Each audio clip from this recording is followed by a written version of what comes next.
Today we are starting with latent heat. अभी तक हमने क्या देखा था? Specific heat, correct. Now will see latent heat. तो what is specific heat? In short अभी हमने देखा ना जी, ये हीट होते हैं एम सी डेल्टा टी। जब भी तुम्हारा टेम्परेचर चेंज हो रहा होगा तो आप उस हीट को क्या क्या बोलोगे? उस हीट को बोलोगे कि दैट इज स्पेसिफिक हीट। ठीक है, करेक्ट। और अभी देखो हमने जब ये देखा था कि थर्मोमीटर्स में हम उसको मेल्टिंग पॉइंट और बॉइलिंग पॉइंट पर हम उसके आगे टेम्परेचर नहीं बढ़ता है, बराबर है। मेल्टिंग पॉइंट और बॉइलिंग पॉइंट के beyond there is no rise in temperature. So beyond melting point and boiling point there is no rise in temperature। ठीक है, correct. beyond melting point and boiling point there is no rise in temperature। ठीक है, मतलब जब भी तुम्हारा thermometer जो है वो आइस मेल्ट हो रही होगी या आइस बॉयल वाटर बॉयल हो रहा होगा, करेक्ट। तो बियॉन्ड नहीं एट होना चाहिए। So at melting point and boiling point there is no rise in temperature, correct। तो क्या हम ये बोल सकते हैं जब भी फेज चेंज हो रहा होता है, during phase change there is no during phase change there is no change in temperature।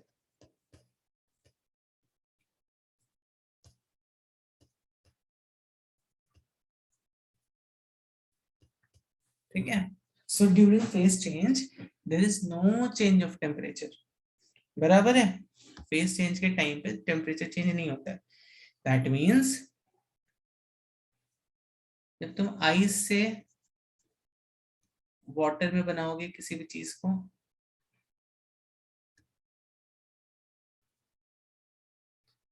Ice से किसी चीज को वाटर में बनाओगे, ठीक है। So there is some phase change here.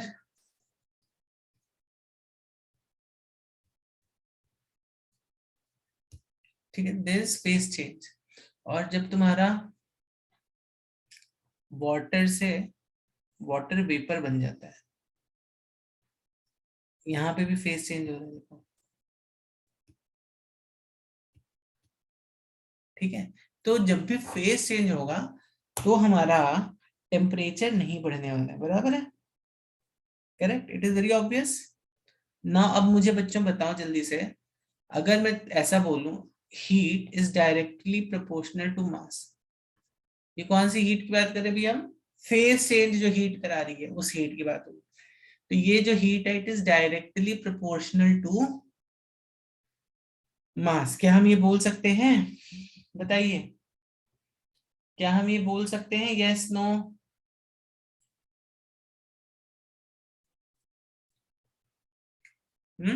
Obvious ही बात है ना। देखो इतनी छोटी सी आइस है, दिस मच आइस, तो किसको मेल्ट कराने में ज्यादा हीट लगेगी? ऑब्वियसली इसको मेल्ट कराने में ज्यादा हीट लगेगी, बराबर है। तो we can say this is directly proportional to mass m। ठीक, अब यहाँ पे टेम्परेचर चेंज तो है नहीं कुछ, तो डेल्टा टी यहाँ पर हमेशा जीरो रहेगा। It's actually not dependent on temperature. तो जब तुम ये प्रोपोर्शनैलिटी साइन हटाते हो तो क्या आ जाता है? यहाँ पर एक कांस्टेंट आ जाता है जिसको तुम बोलते हो, क्या बोलते हो बच्चों? इसको बोलते हो लेटेंट हीट। इसको बोलते हो आप लेटेंट हीट। अब लेटेंट हीट दो टाइप की है, latent heat of vaporization and latent heat of fusion. ठीक है, तो I will just come to this topic मतलब जल्दी से इसको। तो बच्चों जैसा हम डिस्कस कर रहे थे, we have two latent heats, one is latent heat of vaporization and fusion. तो पहले देखो फेज कैसे चेंज होता है, पहले सॉलिड से लिक्विड होगा, एक तो वहां पर हो रहा है, और दूसरा लिक्विड से गैसियस फेज में जा रहा होगा। तो एक वो वाला फेज है, तो इसलिए मेरे पास दो लेटेंट हीट्स होती है, one is at fusion, one is at vaporization. Now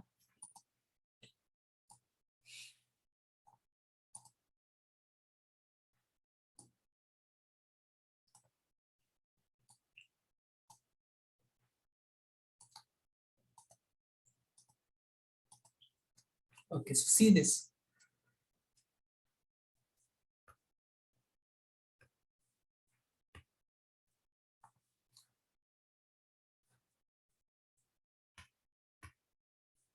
okay, so यहाँ पर देखो हाइड्रोजन, इसका मेल्टिंग पॉइंट क्या है? मेल्टिंग पॉइंट है 14 केल्विन. कितना कम है, ठीक है, ये केल्विन में है, समझ में आ रही बात? दिस इज इन केल्विन, इसे -273 कर दोगे तो this will come in degree Celsius. ठीक, तो इसका लेटेंट हीट ऑफ फ्यूजन कितना है? 58 किलो जूल्स पर के. तो what is the unit of latent heat of fusion? देखो Q is equal to ml आ रहा है ना, तो इसका जो यूनिट होगा लेटेंट हीट ऑफ फ्यूजन का या वेपोराइजेशन का, ये होगा जूल्स पर KG.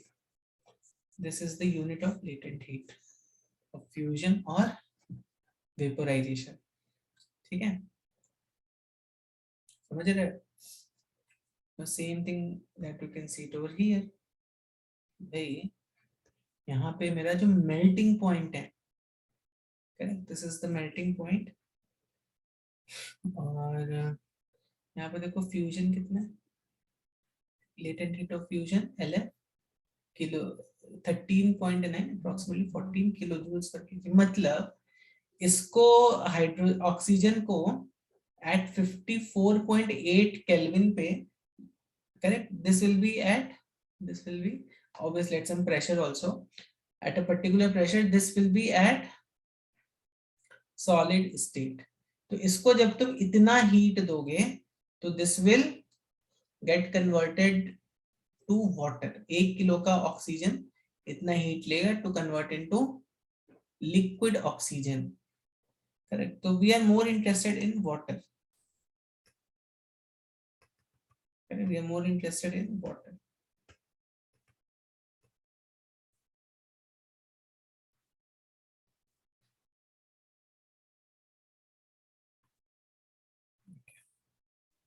Just a second.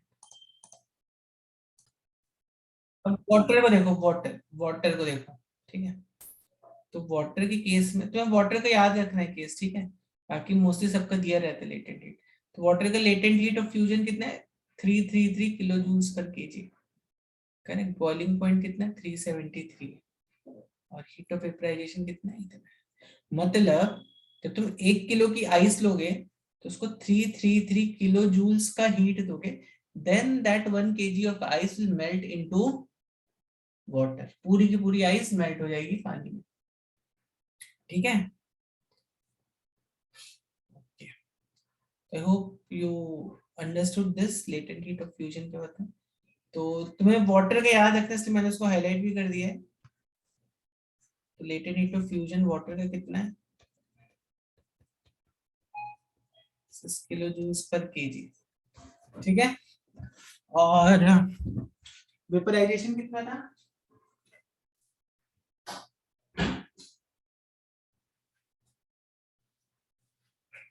Vaporisation कितना था? वेपराइजेशन था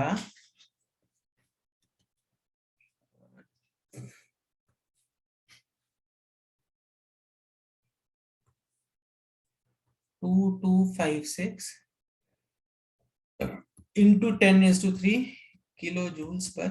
मतलब सोचो कितना हाई. 1 किलो पानी को 100 डिग्री सेल्सियस पे जब तुम इतनी हीट दोगे तो वो क्या हो जाएगा? पूरा का पूरा स्टीम में कन्वर्ट हो जाएगा. ठीक है, समझ में आ गई बात?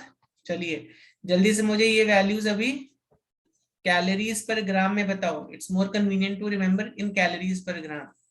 जल्दी से बताओ इसकी वैल्यू कैलोरीज पर ग्राम में कितनी आएगी? देखो अभी तुम्हें मैंने बताया 1 जूल्स 1 कैलोरी इज 4.2 जूल्स के आसपास. That means 1 joules is 1/4.2 calories. ठीक है.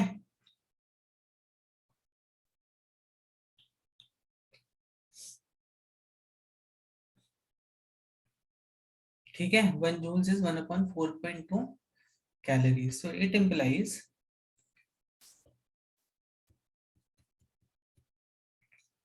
किलोग्राम को हम इसमें कर लेंगे ग्राम्स में, 1000 ग्राम्स. और जूल्स को हम किस में कन्वर्ट कर लेंगे, कैलोरीज में. करेक्ट. एक सेकेंड, इंटू 10⁻³ लिख दिया तो फिर किलो जूल्स लिखने का जरूरत नहीं है.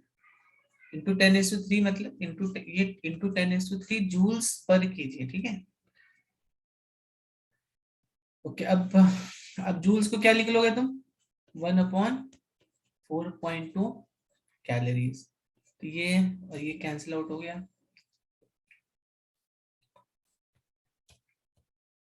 कैलोरीज पर ग्राम.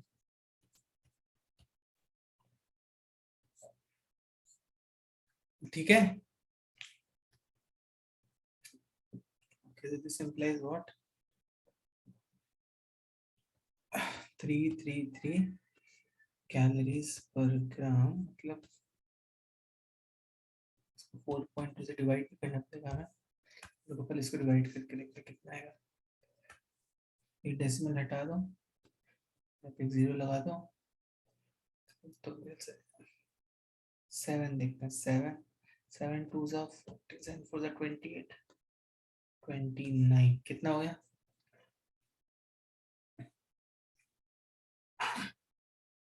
2 9 4 13 50 30 32 390. करेक्ट.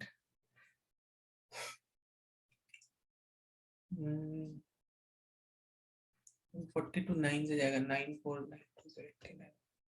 यस. कितना हो गया, 378, 12.0, ऑलमोस्ट 279.2 के आसपास. तो ये कितना आ रहा है देखो, this is coming as 79.2 calories पर gram, which can be approximated as, इसको एक अप्रोक्सीमेट वाले देखो 80 कैलोरीज पर ग्राम के आसपास आप इसको पकड़ सकते हो. ठीक है. ठीक है. चलो अब 2256. अब इसको जरा करेक्ट करना है हमें. Correct. So latent heat of vaporization कितना है, 2256 इंटू 10⁻³ जूल्स पर केजी. ठीक है. तो लेटेंट हीट ऑफ वेपराइजेशन कितना हो,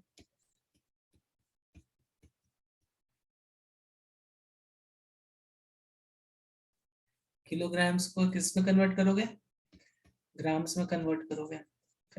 और जूल्स को किस में कन्वर्ट कर लोगे, जो 1 जूल्स इज 1/4.2 कैलोरीज. करेक्ट. कितना जाएगा, yes yes Riya, now it is correct. So this goes, क्या बच गया,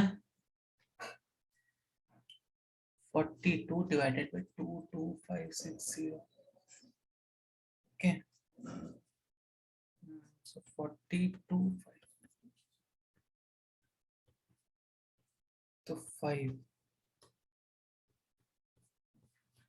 करेक्ट. 5 3 से जाएगा. 264.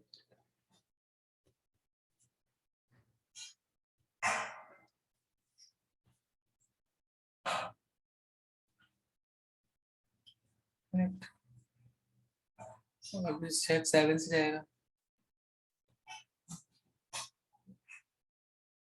28 294.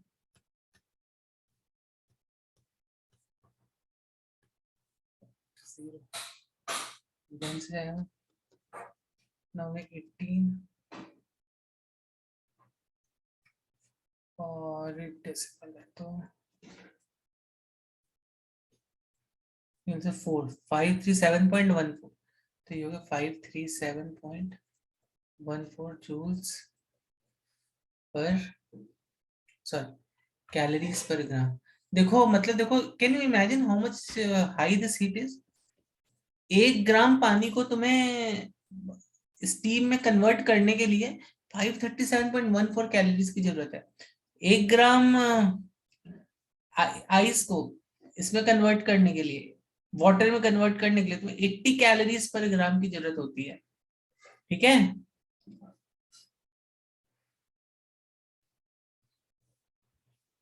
समझ में आई बात कि नहीं आई? जल्दी इसको लिख लो, फिर हम इस पर एक कुछ क्वेश्चंस करेंगे। ठीक है, जल्दी से please make a note of it fast. 1 kg of ice at -10 degree Celsius, कहाँ तक लेके जाना है? स्टीम तक। Steam eight 100 degree Celsius. ठीक है, चलो देखते हैं क्या क्या स्टेप्स रहेंगे। 1 kg है, यहाँ पे आपको सिर्फ स्पेसिफिक हीट और ये सब दिया हुआ है।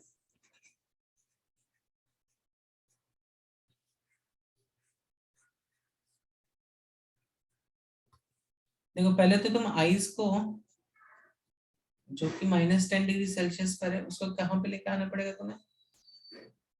इसको 0 डिग्री सेल्सियस पर आइस को, मतलब यहाँ पे तुमने हीट Q1 दे दी। इस 0 डिग्री सेल्सियस आइस को कहाँ पे लेके आना पड़ेगा? वाटर पे, which will be at 0 degree Celsius. तो यहाँ पे हीट, तो यहाँ पे क्या चेंज हो रहा है? फेज चेंज हो रहा है, दिख रहा है बच्चों? This is phase change. तो यहाँ पे कौन सी हीट लगेगी? Latent heat. यहाँ पे क्या चेंज हो रहा है? Temperature change. ठीक है, यहाँ पे क्या चेंज हो रहा है? यहाँ पे टेम्परेचर चेंज हो रहा है। समझ रहे हो बात को? तो यहाँ पे स्पेसिफिक हीट। अब again water will be taken from 0 degree Celsius to water at 100 degree Celsius. क्या चेंज हो रहा है? Again temperature is changing, then this comes to steam. क्या चेंज हो रहा है यहाँ पे? फेज चेंज हो रहा है। ठीक है,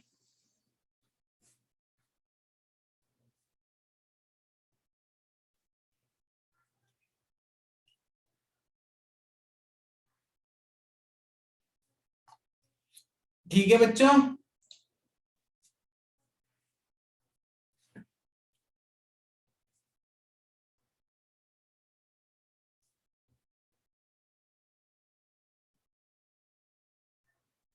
ठीक है बच्चों, यस नो कुछ बोलिए।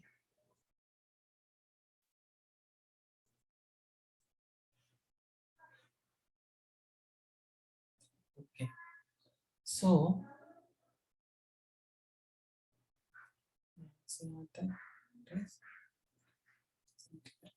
तो अब देखो यहाँ पर देखो,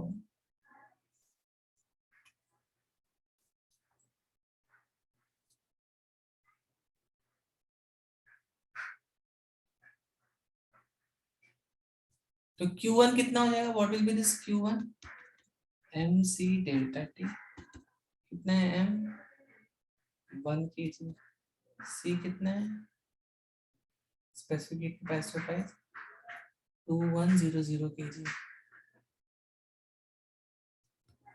पर केल्विन।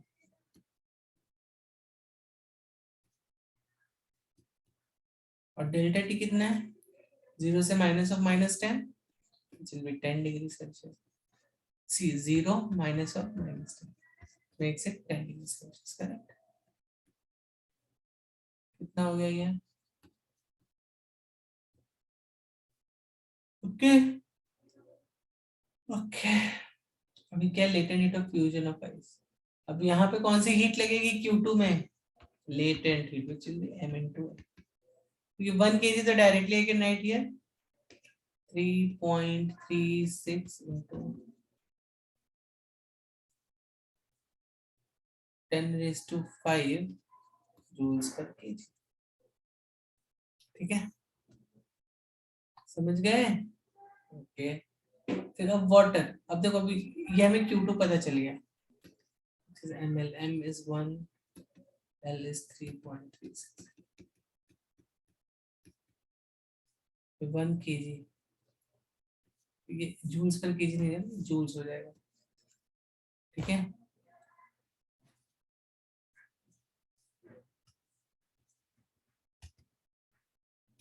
Q3 कितना है, what is Q3, water at 0 degree Celsius to water at 100 degree Celsius.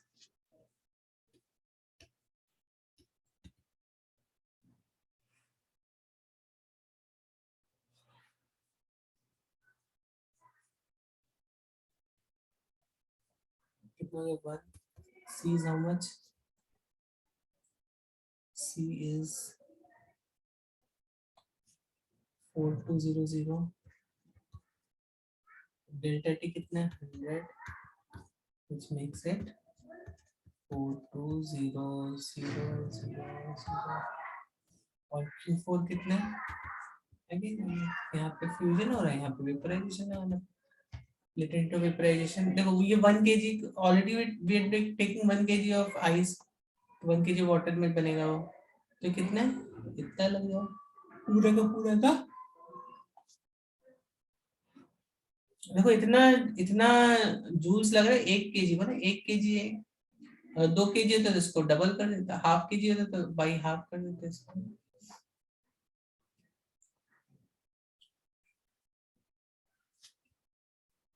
कितना हो गया ये,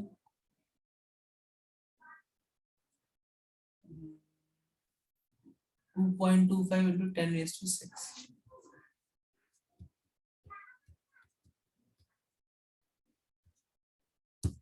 ठीक है। अब सबको हमें ऐड करना है, 2100,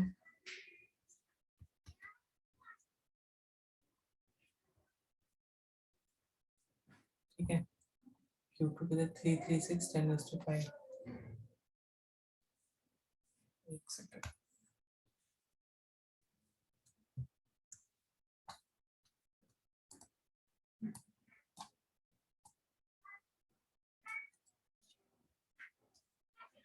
Q2 कितना है, 3.36 and 10⁵, 1 2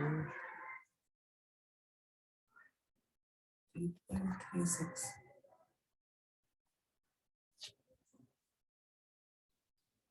या फिर इसको हम ऐसे लिख सकते हैं, 3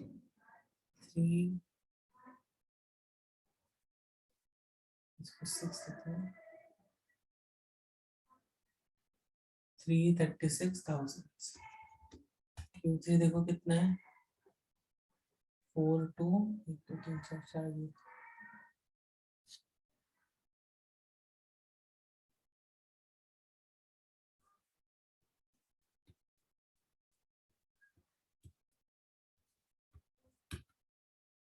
Q4 कितना है,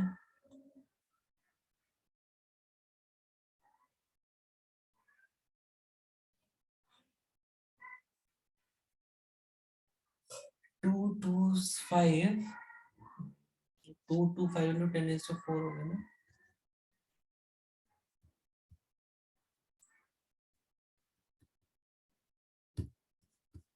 2250 into 10⁻⁵,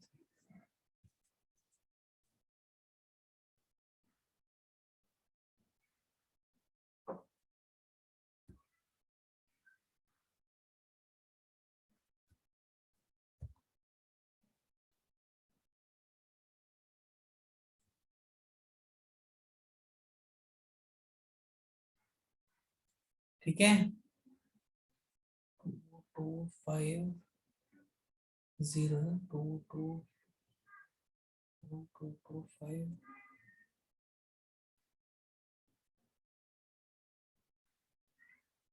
50,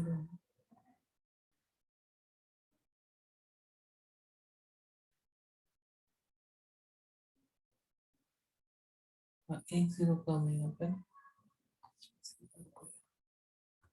2250 into 10⁻⁴ ना, 1 0 कम है यहाँ पे, 2 2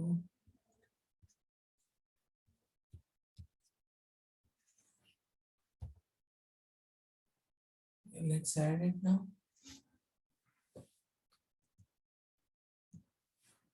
Now 0 0 1 8 10 5 5 10 3.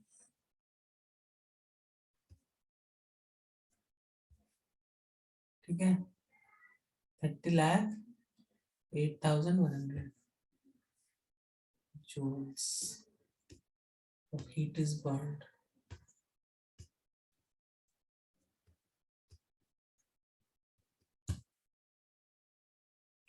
ठीक है, समझ में आई सबको बात? जल्दी से लिख लीजिए इसको।